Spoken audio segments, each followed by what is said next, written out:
Okay, today we're going to talk about the Evnex charger. So it's an EV charger that's been out for a little while. I've been testing it for a while here in my test chamber. Really good charger. Basically, it's a solar surplus electric car charger, meaning that it soaks up any surplus solar that you've got and it'll send it into your car without you having to buy dirty, expensive grid power, basically, right? Yeah. The one thing that we want to get to at the end is why we're actually not selling the Evnex charger. Yeah. All right, let's get into it. Okay.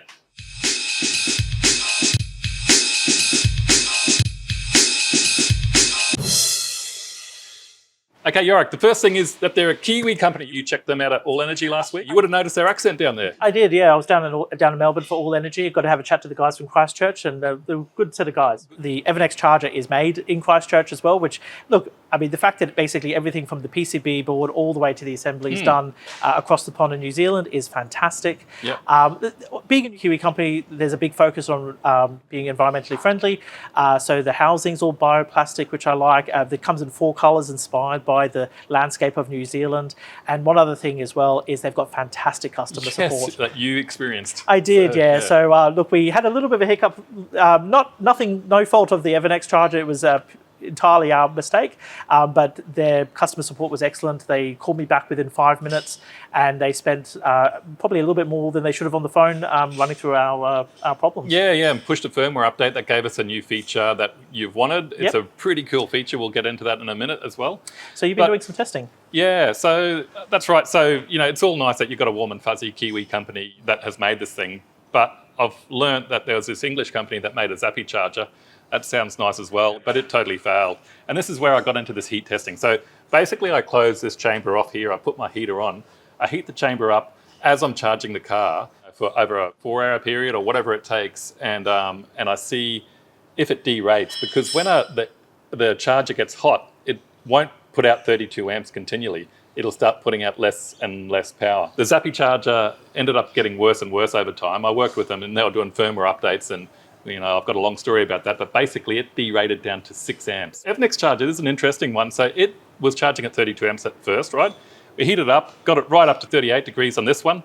And after about an hour or a bit more, it went down to 25 amps, it derated. So that's not as bad as 6 amps. And you think, well, that's not fantastic. But how does it compare to the Tesla? Well, the Tesla, exactly the same. And the Fronius? And the Fronius, exactly the same. Wow. So all the big boys, Tesla and Fronius, really good, well-built chargers too.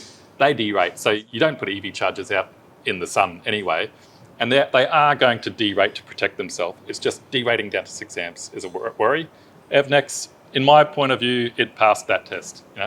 So there's a couple other things, Yorick, that I noticed when we're testing different inverters, and you've helped me out testing when we're testing the Fronius and testing the Tesla. And when you're doing solar surplus chargers on these, you're basically relying on Wi-Fi, right? Sure. But what I love about this charger, and obviously this is just a temporary setup, but for us to monitor how much power is going in and out of your house so that we can go, oh, you're exporting 2 kilowatts, let's charge the car at 2 kilowatts.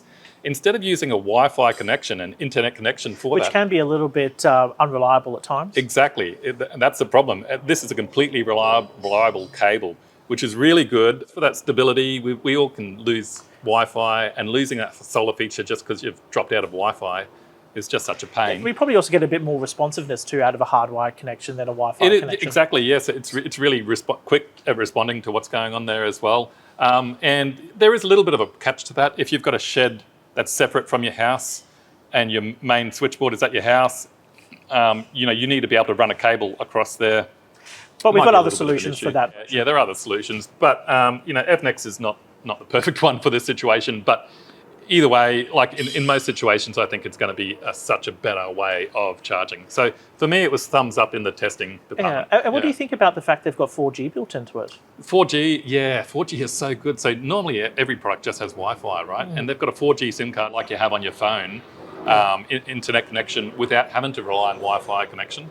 And that really helped us out this morning when we were trying to do some troubleshooting. Essentially, all I had to do was call up Evnex. They could access it directly, and they had all the information they needed, and it didn't even have to be connected to the Wi-Fi for them to help me. Imagine you can't connect to Wi-Fi, and that's what your problem is. Yeah. You're still connected to the internet, and they can see what's going on, right? Or push a firmware update. Yeah. So that's like all that technical stuff. Big thumbs up to me. By the way, on that part too, you were just helping me wire this up earlier. We had to rewire it to get it running to charge a car. Yep. And it's actively charging right now, by the way. Yes, really solid build. I mean, you kind of feel it. It feels a bit plasticky. A lot of EV chargers do. A lot of them are, yeah. But technically, for wiring it up, it's just such a nice, really slim build that's still easy to wire up, even though there's not a lot of space in there. Thumbs up just for the design of it. It's great packaging internally. It's a very nice looking charger. It's very slimline.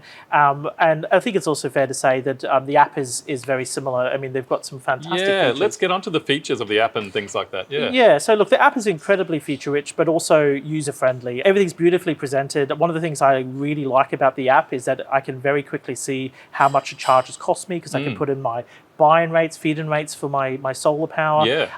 The other thing I can do too is, look, if I'm a particularly environmentally conscious, EV driver, Evnex has a feature where it'll show you the live percentage of renewable energy in the grid, and it will basically account for your carbon footprint, which I think for fleet owners, especially businesses trying to keep track of their carbon footprint, that's a huge benefit. And they're presented in such a great way compared to a lot of other chargers. This is different. Like at first I thought they meant, how many trees have you saved from chopping down, which many inverters do, but it's live tracking how much of the grid is fed by gas or fed by coal or fed by renewables. Yeah, they've done a really good job of it. It's pretty nice.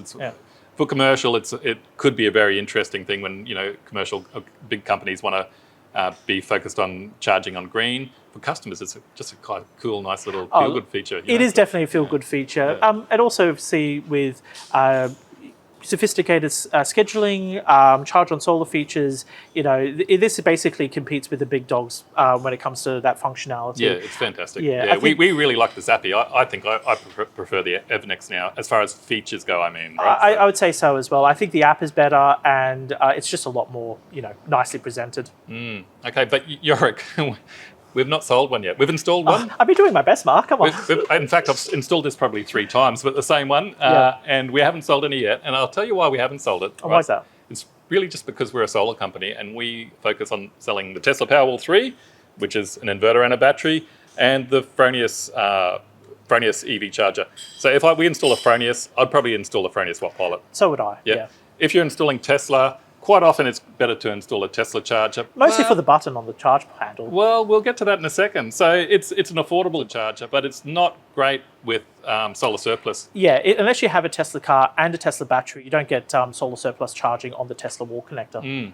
Yeah, so in some ways, if a customer had a Tesla car, didn't have a Tesla Powerwall, and they wanted to do charge and solar, I think this is probably the best charger on the market for them. I would say so too. Yeah, so in short, basically, the reason that we're not selling it is that we don't actively sell EV chargers. If a customer comes to us and asks for solar, they might ask us for an EV charger at the same time. But if you want to come to us and just ask for an EV charger, that's great. We'll do that too. But I just like to promote really good EV chargers anyway. And it is on our list of what we sell. Yeah, and we will be selling it more, especially promoting it with customers with EVs or if they don't have a Fronius inverter. Now, Yorick, your favourite feature? Yeah, so I just wanted to end on a bit of a bang. So one of my favourite features with the Evnex, and this was only brought in within the last few months, is that, look, I'm ready to head off for the day. Actually, Mark, do you want to push the button for me? Yeah, okay, so you just walk past it, tap the button. And the car unlocks.